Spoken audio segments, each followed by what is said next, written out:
오늘 로마서 제15장 1절부터 6절 말씀입니다. 늘 그렇지만은 아침에 새벽 예배를 위해서 교회에 올라와서 성경을 딱 피면은 뜨끔할 때가 있어요. 오늘 같은 때인데, 오늘 본문 1절에서 6절 말씀은 20년 3월 22일 주일에 설교한 본문이다 이렇게 되어 있는데요. 네, 이걸 모르고 동일한 본문을 오늘 같이 묵상합니다. 내용이나 관점은 다를 수가 있겠지만 그때 설교를 돌아가서 살펴보지는 않았습니다. 자, 우리 1절에서 6절까지 말씀 한 목소리로 보겠습니다. 시작. 믿음이 강한 우리는 마땅히 믿음이 약한 자의 약점을 담당하고 자기를 기쁘게 하지 아니할 것이라. 우리 각 사람이 이웃을 기쁘게 하되 선을 이루고 덕을 세우도록 할지니라. 그리스도께서도 자기를 기쁘게 하지 아니하셨나니 기록된 바 주를 비방하는 자들의 비방이 내게 미쳤나이다 함과 같으니라. 무엇이든지 전에 기록된 바는 우리의 교훈을 위하여 기록된 것이니 우리로 하여금 인내로 또는 성경의 위로로 소망을 가지게 함이니라. 이제 인내와 위로의 하나님이 너희로 그리스도 예수를 본받아 서로 뜻이 같게 하여 주사 한 마음과 한 입으로 하나님 곧 우리 주 예수 그리스도의 아버지께 영광을 돌리게 하려 하노라. 아멘. 네, 우리 함께 기도하겠습니다. 살아계셔서 역사하시는 아버지께서 거울을 보는 것 같이 희미함이 아니라 얼굴을 마주 대하는 것 같이 분명함으로 우리의 하루의 삶을 인도하여 주시는 귀한 말씀 주심을 인하여 감사합니다. 그저 구름 잡는 것 같은 신앙이 아니라 우리의 눈이 하나님의 눈처럼 바라보고 우리의 손이 아버지의 섬김처럼 섬기며 우리의 발이 아버지의 기대하시는 자리에 갈 수 있도록 오늘 저희들의 믿음의 방향을 분명하게 인도하여 주실 줄로 믿습니다.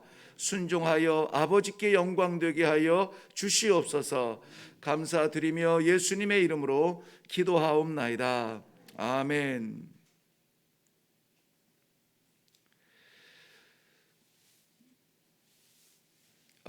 굳이 시대를 나누고 싶지는 않지만 이렇게 한번 구별을 해서 비교해 보면은 어떨까 싶어요.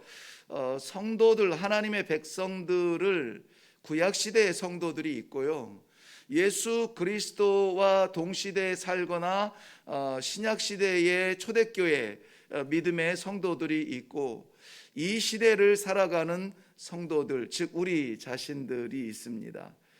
선을 그을 수는 없습니다만은 그렇게 좀 큰 그림으로 볼 때에 구약, 신약 그리고 우리 이렇게 성도들을 좀 구별할 수가 있겠습니다. 어느 성도가, 어느 시대의 성도가 좀 더 행복한 성도일까요?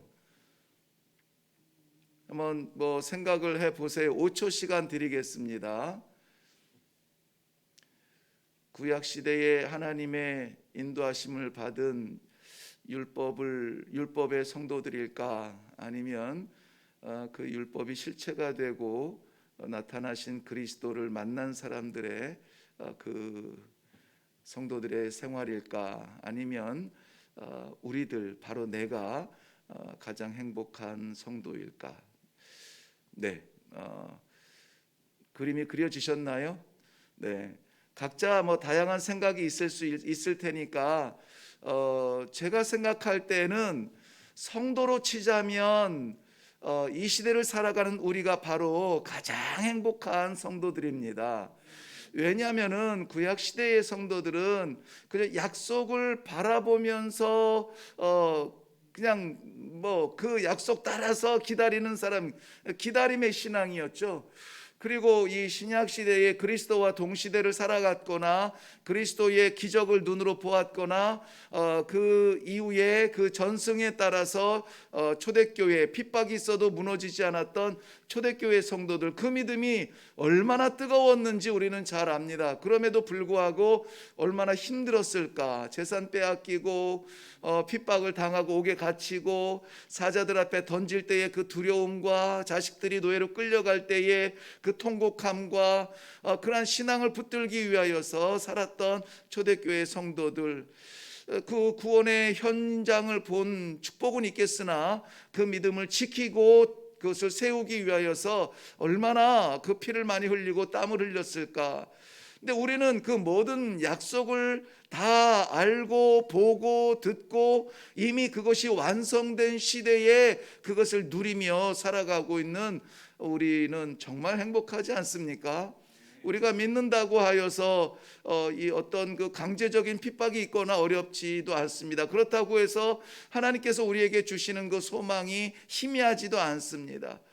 오늘 그리스도께서 십자가에 못 박혀 죽으심이 우리에게는 더 이상 기다려지는 무엇이 아니라 이미 이루어진 것이고, 못 박힘과 동시에 그것으로 끝나는 것이 아니라 부활로 말미암아, 아니 승천으로 말미암아 우리가 이 다음에 만날 자리까지 다 보여주시니 우리는 그저 이대로 살아가기만 하면, 이 믿음대로 살면 되는 거예요. 오늘 그 결론의 그 멘트로 이렇게 기록을 해 놓았습니다만은, 서론에 선포하여도 뭐 어색하지 않을 것은 이 로마서가 그러기 때문에 믿음이란 무엇입니다, 이거 설명하고자 기록한 책이 아니에요. 로마서를 생각하면 우리가 오직 의인은 믿음으로 말미암아 살리라 하는 것인데, 믿음 때문에 우리가 의롭게 되는구나, 이신 칭의라고 하는 이 주제를 잡기도 했습니다마는 의롭게 되는 것도 중요한 게 아닙니다.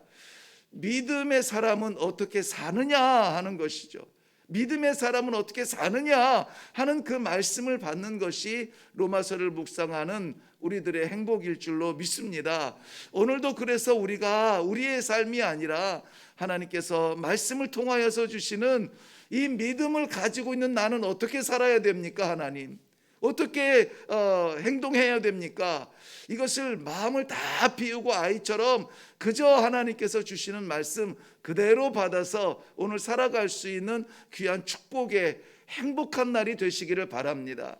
지금 우리의 표정은 어떻게 살아야 될까, 무슨 말씀이 있을까에 대한 궁금증에 이 반짝반짝 빛나는 똘망똘망한 눈빛만 보이는데, 이 말씀을 받고 기도한 이후에는 오늘 우리가 살아갈 소망이 보이고 희망이 보이고 우리의 마음의 의지가 보이는 그러한 결연의 표정들로 바뀌시기를 바랍니다.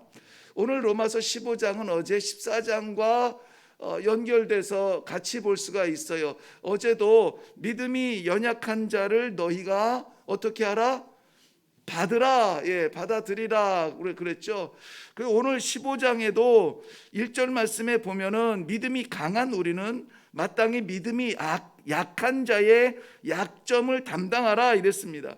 15장 전체를 보면은 이렇게 세 가지 큰 이 영역이 있는데요. 하나는 교회라고 하는 이 공동체의 내적인 강함, 내적인 힘이 무엇이냐, 이 내면의 강함을 먼저 설명해 줘요. 그리고 나서 이제 그 두 번째 주제가 뭐냐면은, 내적으로 강한 그 뼈대가 세워지고 근육이 생겼으면은 뭐 할 거냐, 뭐 할 거냐. 교회가 이렇게 강해지고 튼튼해지고 믿음의 확신이 생겼으면은, 그리고 교회라고 하는 것에 대한 그러한 정체성을 확보했으면 뭐 할 거냐 이거죠. 그것을 오늘 로마서 아마 대부분 13절에서 13절부터 29절까지의 내용에서는 그것이 복음 증거, 즉 이방을 향한 선교라는 거예요. 그러니까 우리도 선교를 하지만은 선교를 그저 이렇게 우리가 기도해주고 또 선교에 대한 어떤 재정을 채워주고 이런 외형적 선교가 아니라, 중요한 것이 뭐가 먼저라고요? 내면의, 우리 이 교회라고 하는 이 내면의 결속과 내면의 강함과 우리의 뼈대가 튼튼하여져야 된다는 것이에요. 우리가 준비되고 우리가 능력을 받았을 때에 비로소 선교는 선교되고 복음은 복음으로 전할 수 있습니다. 그것을 위해서 가장 먼저 해야 될 것이 무엇이냐? 마지막 30절부터 33절은 기도로 동역할 것을 말해주고 있어요. 그러니까 순서가 뭐죠? 순서가 뭡니까? 교회의 내적인 결속, 교회가 무엇으로 하나가 되느냐 하는 거예요. 어떻게 하나가 되느냐, 그리고 하나가 돼서 뭐 할 거냐 하는 거죠. 하나가 돼서 뭐 할 거냐, 교회가 하나가 돼서 뭐 할 겁니까? 복음을 증거하지 아니하고 선교하지 아니하면은 교회의 정체성, 교회의 존재 이유가 없다는 것입니다. 그것을 위하여서 성도가 이 선교를 위하여서 할 수 있는 것, 가장 먼저 기도하자는 거예요.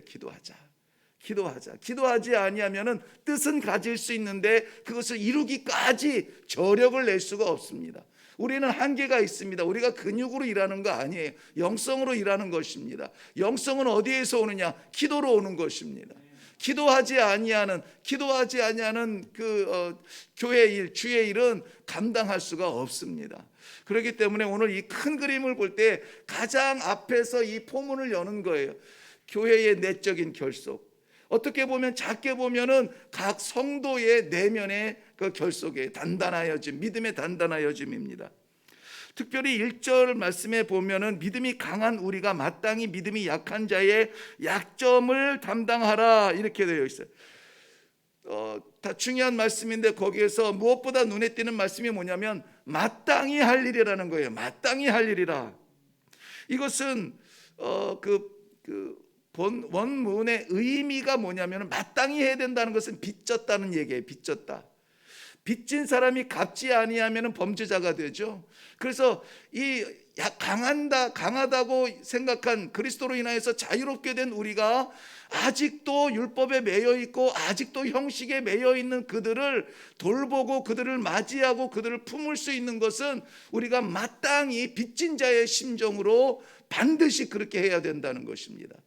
반드시 그렇게 해야 된다는 것은 무엇을 의미하죠? 결국은 약한 자나 강한 자가 어떻게 된다? 하나가 된다는 거예요. 하나가 된다는 겁니다. 어떻게 하나가 됩니까? 그리스도로 인하여서 자유함을 얻은 자유자가 되고 그리스도의 능력으로 말미암아서 강한 자가 된다는 것입니다. 어떻게 강합니까? 세상이 감당할 수 없는 믿음의 강자가 된다는 것입니다. 언제? 마땅히 강한 자가 약한 자를 받을 때, 품을 때에, 저들을 감당할 때에 그렇게 된다는 것입니다. 그렇다면은 오늘 우리가 빚진 마음으로 마땅히 해야 될 일이 무엇이 있겠는가 하는 거예요. 빚을 질 때만큼 간절하게 갚으면은 우리의 어려움이 없다고 말하죠. 오늘 하루에 우리가 마땅히 해야 될 빚진 자의 심정으로 해야 될 것 몇 가지만 놓고 그것을 감당하기 위하여서 이 아침에 기도할 수 있기를 바랍니다. 먼저는 믿음이 약한 자의 약점을 돌봐줘라 이거예요. 돌봐줘라. 어제는 받아들이라 그랬죠. 오늘은 돌봐주래요. 돌봐주라는 말에 부정적인 표현은 뭐냐면은 믿음이 약한 자 있지, 그걸 구경하는 거예요. 바라보는 거예요. 아, 저 사람은 저게 약하구나. 저 사람은 저게 부족하구나. 저 사람은 왜 저런지 모르겠어. 구경하는 거예요. 그 다음에 이것이 소극적인 표현이 되려면은, 소극적 표현은 뭐냐면은 긍휼히 여기는 겁니다. 아이고 왜 저러지? 안 그랬으면 좋겠는데 왜 저럴까? 아무런 도움이 안 돼요. 그냥 그와 원수를 지지 않을 뿐이지 도움이 되지 않아요. 그러나 긍정적으로 적극적으로 약한 자를 받아들일 수 있는 방법은 무엇입니까? 그를 돌봐줘라 이거예요. 돌봐줘라. 그를 돌봐주라고 하는 이 돌보다라는 말이 갈라디아서 6장 2절 말씀에는 너희가 짐을 서로 지라 이 말과 똑같은 단어가 사용되고 있습니다. 아, 돌본다는 말은 그의 짐을 우리가 같이 지는 거구나. 마치 한 결의의 소가 동일한 결의를 어깨에 짊어지고 나아가는 것 같이 나만 앞선다고 해서 성공하는 것이 아니라 나만 편하게 쉰다고 해서 성공하는 것이 아니라 함께 나아가는 거구나. 서로 짐을 지라는 거예요. 우리에게는 이성이 있고 지성이 있습니다.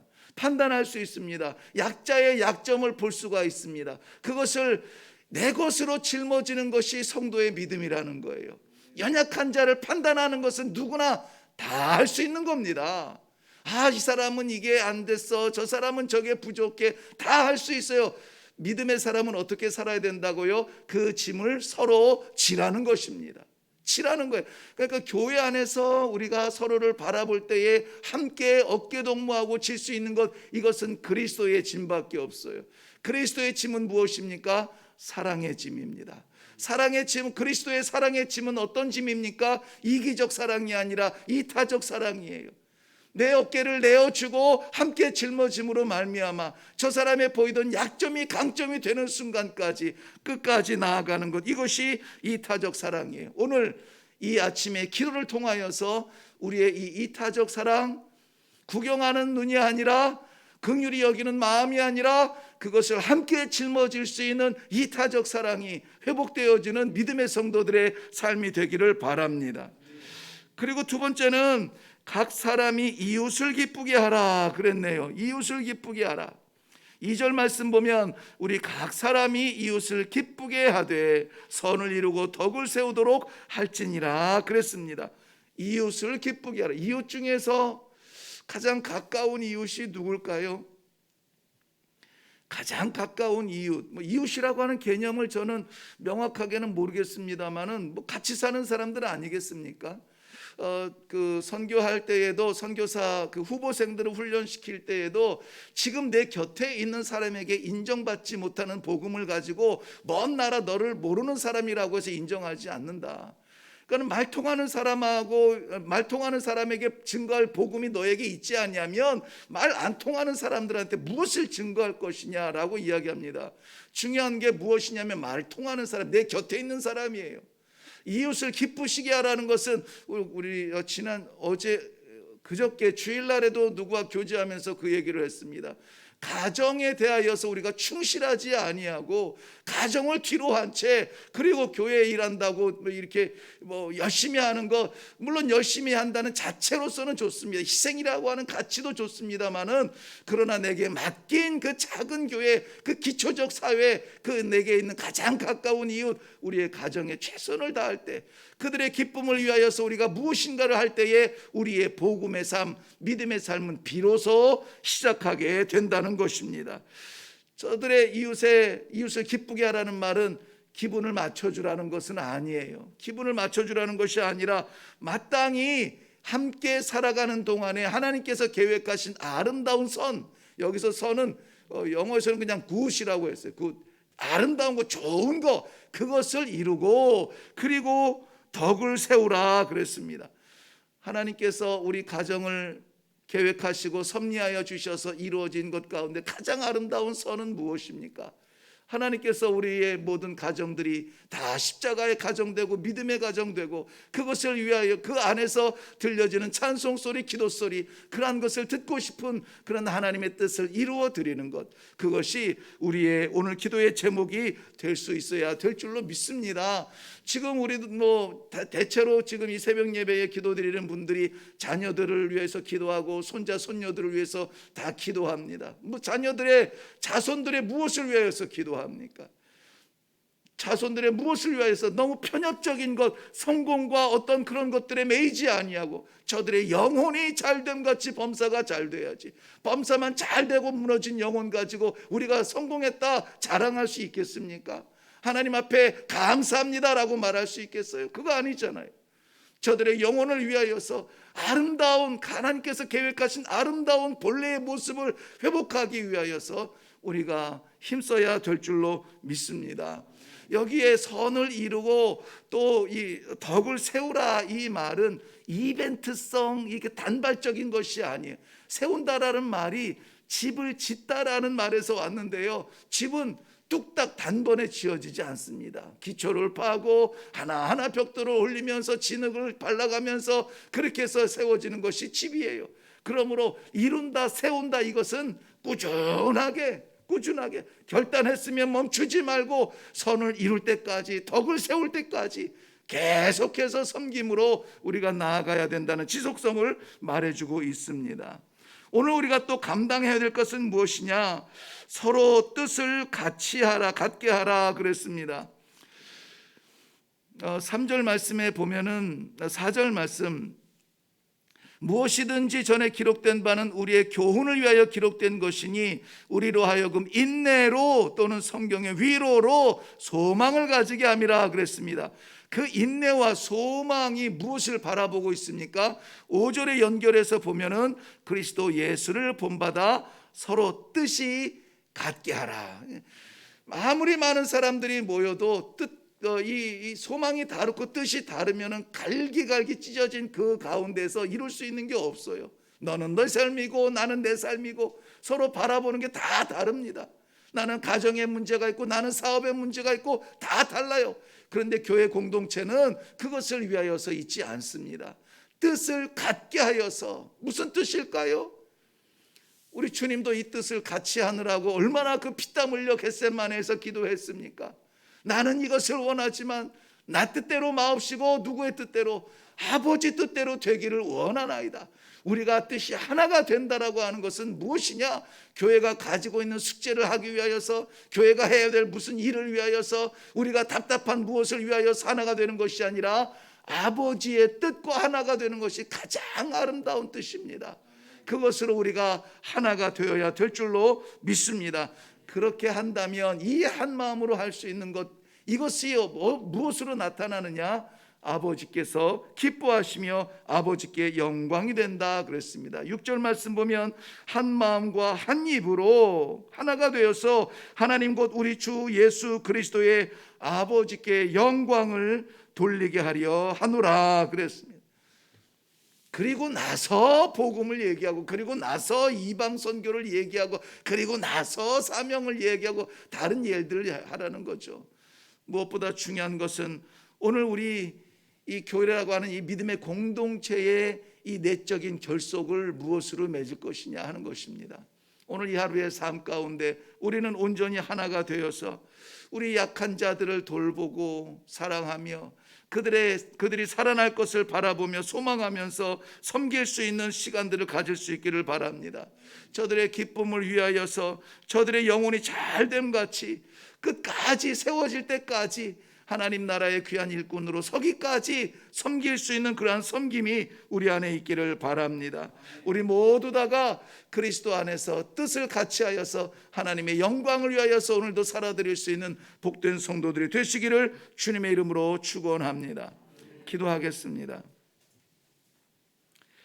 살아계신 아버지, 은혜를 감사합니다. 오늘 이 아침에도 하나님께서 주신 분명한 삶의 방향, 어떻게 살아야 될지 이 하루를 하나님 앞에 올려드리는 귀한 심정 아버지께서 받아주실 줄로 믿습니다. 사랑하는 성도들, 오늘 받은 이 사명대로 삶으로 말미암아 이 하루를 허락하여 주신 하나님 앞에 영광되는 기쁨이 있게 하여 주시옵소서. 감사드리며 예수님 이름으로 기도하옵나이다. 아멘.